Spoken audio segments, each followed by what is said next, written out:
ये लफ्ज़ देखने में तो यूं लग रहा है जैसे पता नहीं बहुत मुश्किल हरफ है, इसको किस तरह पढ़ेंगे, लेकिन ये पढ़ने में बिल्कुल मुश्किल नहीं है। तो चलिए हम समझते हैं कि इसको पढ़ना किस तरीके से है। हाँ जी, ये जो नीचे दो नुक्ते लगे हुए हैं ये या की हैं, ठीक है। और ये जो सिरा है ये भी या का है, इसके ऊपर जो लगी हुई है ये भी ज़बर या की है, ठीक है। आगे देखें, ये खौ बना हुआ है, खौ का ये नुक्ता है, इसके ऊपर लगी हुई है दालनुमा जज़म, ठीक है। ये जज़म जिस हरफ के ऊपर भी आती है उस हरफ को साकिन कहते हैं। अब ये जज़म खौ के ऊपर आई है तो ये हो गया खौ साकिन। अब साकिन हरफ की खासियत क्या है? खासियत ये है कि वो जो भी हरफ साकिन होगा वो पिछले वाले को अपने साथ मिलाएगा। अब हमने या को खौ के साथ मिलाना है इस जज़म की वजह से, तो कैसे पढ़ेंगे? या खौ ज़बर या। खौ जो है वो रगड़ने वाला हरफ है, हालांकि गहराई से नहीं, दरमियानी हिस्से से निकलता है और उसको रगड़ के निकालते हैं या इस तरह करके। ये फा है, ठीक है। ये फा का नुक्ता लगा हुआ है, इसके ऊपर जो लगी हुई है इसको कहते हैं खड़ी ज़बर। ये सिर्फ ज़बर है और ये खड़ी ज़बर है। खड़ी ज़बर का मतलब होता है हरफ को एक अलिफ के बराबर लंबा कर देना, खींच देना। अब ये जो बनी हुई है या है, ये या जो आ गई है ये सिर्फ खड़ी ज़बर के साथ आई है, ये सिर्फ लिखने में आई है, पढ़ने में नहीं आई। तो इसको हमने किस तरीके से पढ़ना है? फा खड़ी ज़बर फा, या फा, आगे वक़फ़, या फा, या फा। अल्लाहुम्मा सल्ली अला सय्यिदिना व मौलाना मुहम्मदिन व अला आलि सय्यिदिना व मौलाना मुहम्मदिन व बारिक व सल्लिम। रब्बि इश्रह ली सदरी व यस्सिर ली अमरी वहलुल उक़दतम मिन लिसानी यफ़क़हू क़ौली।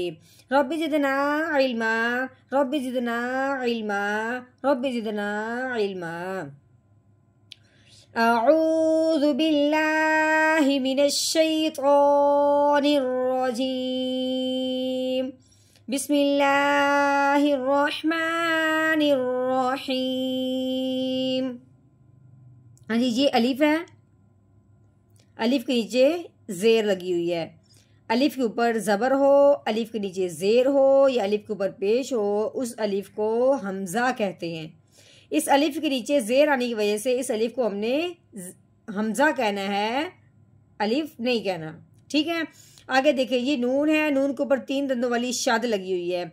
ये शाद जिस हरफ के ऊपर भी आती है उस हरफ को मुशद्दद कहते हैं, वो हरफ शाद से मुशद्दद बन जाता है।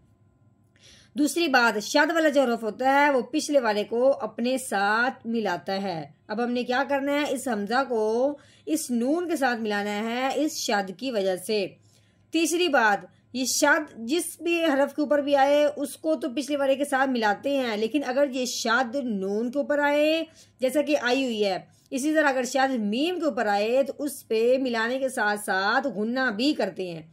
अब अपने हमजा को नून के साथ मिलाना है, साथ साथ गुन्ना भी करना है, तो कैसे पढ़ेंगे? हमजा नून ज़ेर इन, ठीक है, इन ये गुन्ना है। नून के ऊपर क्या लगी हुई है? ज़बर। नून ज़बर ना, इन्ना। आगे देखें, ये हाँ है, हाँ के ऊपर लगी हुई है उल्टा पेश, इसको क्या कहते हैं? उल्टा पेश। उल्टा पेश का मतलब होता है उसको लंबा करना एक अलिफ के बराबर। तो कैसे पढ़ेंगे? हा उल्टा पेश हू, इन्ना हू, ठीक हो गया। आगे ये या है, या के ऊपर क्या लगी हुई है? ज़बर। आगे ये आइन, आइन के ऊपर लगी हुई है जज़म। ये जज़म जो दालनुमा बनी हुई है इसको जज़म कहते हैं। ये जज़म जिस हरफ के ऊपर भी आती है उस हरफ को साकिन कहते हैं। अब ये जज़म आइन के ऊपर आई है तो आइन का नाम क्या हो गया? आइन साकिन। साकिन हरफ जो होता है वो पिछले वाले को अपने साथ मिलाता है। अब हमने या को आइन के साथ मिलाना है इस जज़म की वजह से, तो कैसे पढ़ेंगे? या आइन ज़बर या, कैसे? या। ये लाम है, लाम के ऊपर लगी हुई है ज़बर। लाम ज़बर ला, या ला, ये मीम है, मीम के ऊपर क्या लगी हुई है, पेश। हाँ जी, आगे देखें, ये अलिफ है, इसके साथ साथ आगे भी देखें कि ये लाम है, लाम के ऊपर क्या लगी हुई है, जज़म। जज़म वाला जो हरफ होता है वो पिछले वाले को अपने साथ मिलाता है। अब हमने दरमियान वाला अलिफ नहीं पढ़ना, अब हमने मीम को लाम के साथ डायरेक्ट मिलाना है। कैसे, मीम लाम पेश मुल या लामुल। हाँ जी, ये जीम है, जीम के ऊपर क्या लगी हुई है, जबर लगी हुई है। आगे ये हा 2 अंकों वाली, ये मोटी हा है, हलक की गहराई से निकलती है। इसके ऊपर जो बनी हुई दाल नुमा, इसको कहते हैं जज़म। ये जज़म जिस हरफ के ऊपर भी आती है वो हरफ साकिन होता है। अब ये जज़म हा के ऊपर है तो ये हा साकिन है। साकिन होने के साथ साथ वो पिछले वाले को अपने साथ मिलाता भी है। अब अपने जीम को हा के साथ मिलाना है इस जज़म की वजह से। तो कैसे पढ़ेंगे, जीम हा जबर जाह। कैसे, जाह। हाँ जी, आगे ये है रॉ। रॉ के ऊपर क्या लगी हुई है, जबर। रॉ के ऊपर जबर आ जाए या पेश आ जाए तो उस रॉ को मोटा करते हैं। तो अब इसको हमने मोटा किस तरीके से पढ़ना है, रॉ जबर रॉ, जाह रॉ। ठीक है, जाह रॉ। आगे ये वाव है, ये गोल है, जो वाव होता है अरबी का उसको होंठों की गुलाई से अदा करते हैं। इसके ऊपर लगी हुई है जबर। तो कैसे पढ़ेंगे, वाव जबर वा। ठीक है, ये मीम है, मीम के ऊपर क्या लगी हुई है, जबर लगी हुई है। आगे ये क्या है, अलिफ है। यहाँ बात समझने वाली है कि अलिफ से पहले हरफ पे जब जबर आ जाए तो उस हरफ को एक अलिफ के बराबर लंबा कर देते हैं। अब हमने मीम को लंबा करना है एक अलिफ के बराबर, क्यों कि अलिफ से पहले जबर आ गई है। तो कैसे पढ़ेंगे, मीम अलिफ जबर मा। हमने क्या किया है, मा, इसको हमने एक अलिफ के बराबर लंबा कर दिया। हाँ जी, आगे है या। ठीक है, या के ऊपर क्या लगी हुई है, जबर लगी हुई है। तो आगे देखें, ये है खौ। खौ के ऊपर ये नुक्ता लगा हुआ है। ठीक है, इसके ऊपर दाल नुमा जज़म बनी हुई है। अब ये खौ साकिन हो गया। अब हमने या को इस खौ के साथ मिलाना है इस जज़म की वजह से। तो कैसे पढ़ेंगे, या खौ जबर या। ठीक है, या। ये फा है, फा के ऊपर लगी हुई खड़ी जबर। इसको हमने फा को एक अलिफ के बराबर लंबा करना है। जो या है ये लिखने में आएगी, पढ़ने में नहीं आएगी। ठीक है, फा खड़ी जबर फा, या फा। ठीक है, अब हमने करना है वकफ।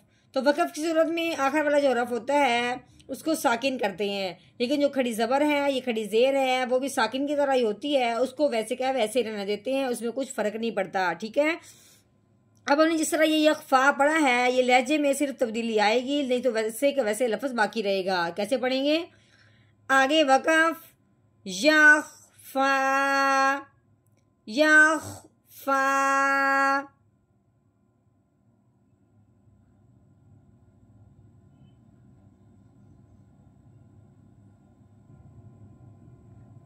हाँ जी, इस मुकम्मल आयत का हमने तोड़ किया है। अब हमने करना इसका जोड़, वो भी पढ़ेंगे रवानगी के साथ। किस तरह पढ़ेंगे, अऊज़ु बिल्लाहि मिनश शैतानिर रजीम।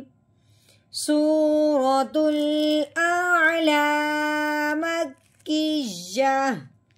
बिस्मिल्लाहिर्रहमानिर्रहीम। इन्नहु यअलमुल जहरा वमा यख्फा।